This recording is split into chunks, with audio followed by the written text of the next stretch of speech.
Di masa ketika dunia baru terbentuk dari es dan api, di antara bangsa para raksasa, muncul seorang anak yang kelak mengguncang langit para dewa. Ia bernama Loki, lahir dari raksasa Farbauti dan Laufey. Meski berdarah Jotun, bangsa raksasa yang sering menjadi musuh para dewa Asgard, Loki tidak seperti kaumnya. Ia tidak memiliki kekuatan raksasa atau tubuh besar seperti batu, tetapi memiliki sesuatu yang jauh lebih berbahaya, akal yang tajam dan lidah yang licin. Sejak kecil, Loki menunjukkan rasa ingin tahu yang tak terbatas dan keberanian untuk menentang aturan apapun. Ketika ia tumbuh, kisahnya menarik perhatian Odin, pemimpin para dewa Asgard. Dalam beberapa versi kisah, Odin menganggap Loki seperti saudara, atau setidaknya sekutu yang memiliki kecerdikan luar biasa. Odin melihat potensi dalam dirinya, bukan kekuatan fisik, tetapi pikiran yang mampu menciptakan solusi di luar batas nalar. Maka Loki pun diizinkan tinggal di Asgard bersama para Aesir, meski darah Jotun tetap mengalir di nadinya. Dari sini, kehidupan Loki terikat dengan para dewa yang kelak menjadi teman sekaligus korbannya. Namun, bahkan sejak awal, Loki tidak pernah benar-benar menjadi bagian dari mereka.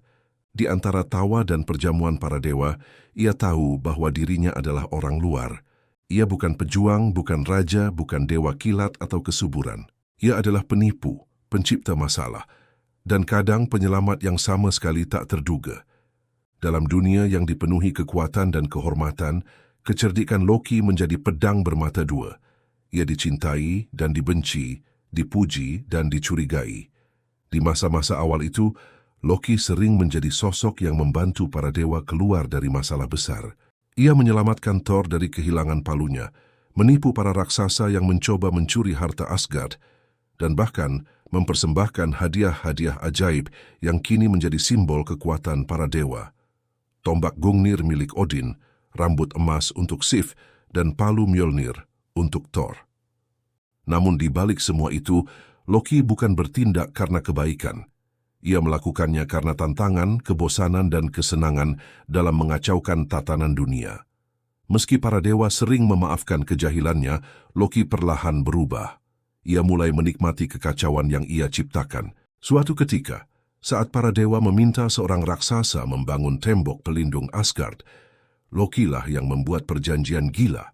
Raksasa itu boleh meminta matahari, bulan, dan tangan Dewi Freyja sebagai imbalan. Ketika pekerjaan hampir selesai, para dewa ketakutan karena tak ingin kehilangan semuanya, dan Loki harus menanggung akibat dari kata-katanya sendiri. Dalam keputusasaan, Loki berubah menjadi seekor kuda betina, menggoda kuda sang raksasa hingga gagal menyelesaikan pekerjaan. Dari penyamaran itu, Loki akhirnya melahirkan seekor kuda berkaki 8, Sleipnir, yang kemudian menjadi tunggangan kesayangan Odin. Peristiwa ini menandai sisi paling aneh dari dirinya. Seorang dewa yang bisa menjadi apapun, bahkan melahirkan makhluk ajaib demi menyelamatkan para dewa yang sama yang kerap menghina asal-usulnya. Loki hidup di antara batas cinta dan kebencian. Ia tertawa bersama para dewa, tetapi diam-diam menaruh dendam. Ia tahu bahwa di balik pujian atas kecerdasannya, mereka tak pernah benar-benar percaya padanya. Ketika para dewa menikmati kemenangan, Loki hanya menatap dari jauh, merasa tidak memiliki tempat yang layak di dunia mereka. Dari sinilah keangkuhannya tumbuh, keyakinan bahwa tanpa dirinya para dewa tidak akan bertahan lama. Dan di saat kebencian mulai menggantikan rasa hormat, Loki menemukan cinta yang sama liar dan berbahayanya, Angerboda, raksasi dari Jotunheim. Dari rahimnya lahir 3 makhluk yang akan mengubah dunia, Fenrir, serigala yang akan menelan Odin, Jormungandr, ular laut yang melingkari dunia, dan Hel, penguasa alam kematian. Anak-anak ini menjadi simbol dari sisi tergelap Loki. Bukan hanya penipu, tapi juga pencipta bencana yang kelak mengguncang fondasi Asgard. Ketika Odin mendengar ramalan bahwa anak-anak Loki akan membawa kehancuran bagi para dewa, ia memerintahkan mereka dipisahkan dan dibuang.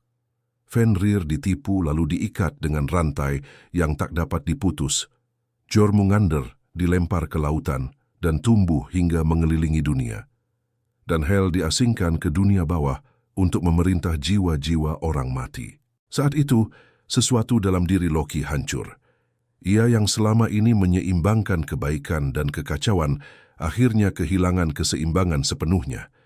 Ia menyimpan amarahnya dalam diam, tapi tak pernah melupakan penghinaan itu. Thor yang dulu menjadi sekutunya, kini menjadi musuh yang paling sering ia lecehkan. Sementara Odin yang dulu mempercayainya, kini mulai menyadari bahwa Loki tak lagi bisa ditebus. Namun puncak dari segalanya datang saat kematian Balder, dewa cahaya dan kebaikan. Balder dikenal sebagai sosok paling murni dan dicintai di Asgard, hingga suatu hari ia bermimpi akan kematiannya sendiri. Ibunya, Frigg, meminta seluruh makhluk bersumpah untuk tidak melukainya, kecuali satu mistletoe, tanaman kecil yang dianggap tak berbahaya. Loki, dengan liciknya, memanfaatkan kelengahan itu.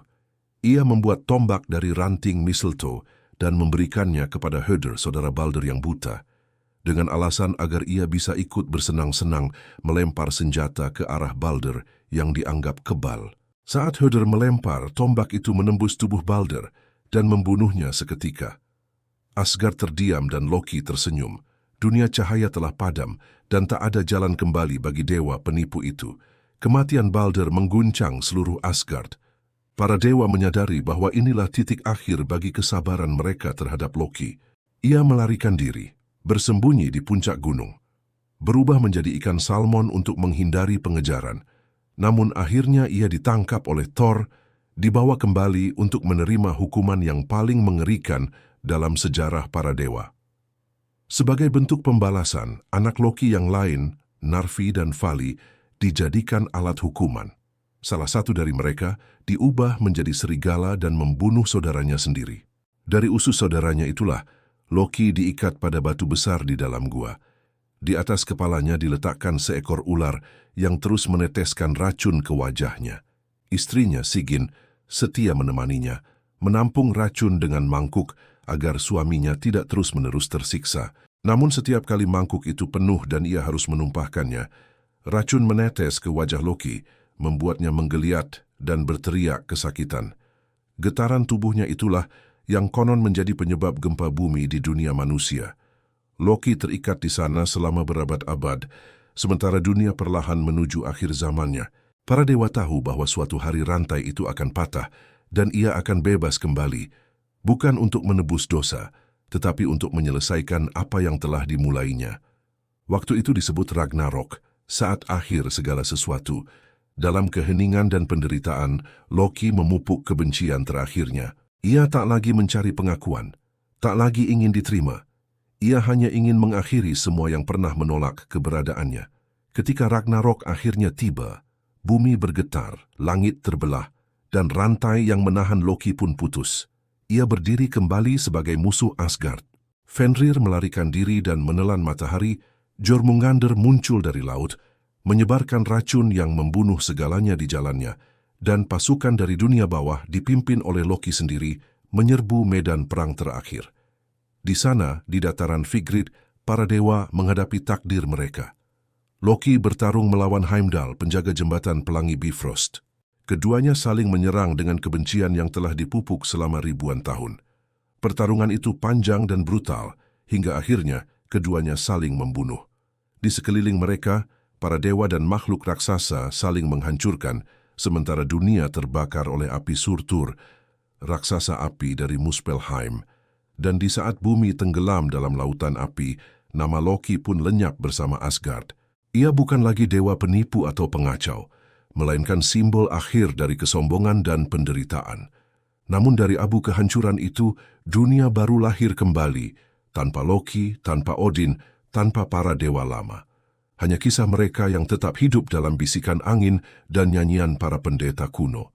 Begitulah akhir dari Loki, anak raksasa yang ingin menjadi dewa, penipu yang menantang langit, dan akhirnya menjadi pemicu kejatuhan dunia yang pernah mengusirnya. Bukan pahlawan, bukan penjahat, hanya makhluk yang terlalu cerdas untuk tunduk dan terlalu sombong untuk berhenti melawan takdirnya.